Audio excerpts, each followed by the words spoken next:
haweeney ku dhex umushay gudaha masaajidka xaramka. intaan u gudagelin sheekadan haddii ay tahay markii kugu horeysay aad nasoo booqato fadlan nagu soo biir mahadsanid. haweeneydan oo joogtay xaramka barakeysan ee Makka ayaa fooshi waxa ay ku qabatay ardaaga weyn ee Kacbada.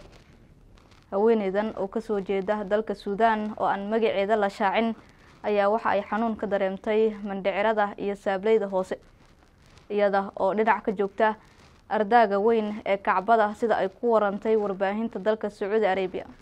madaxa bisha caasa qaybta Makka Dr. Mustafa ayaa sheegay in durba ay aqoonsadeen xaaladii ay ku sugnayd haweeneydan oo ilmuhu ay ka soo dhawaayeen.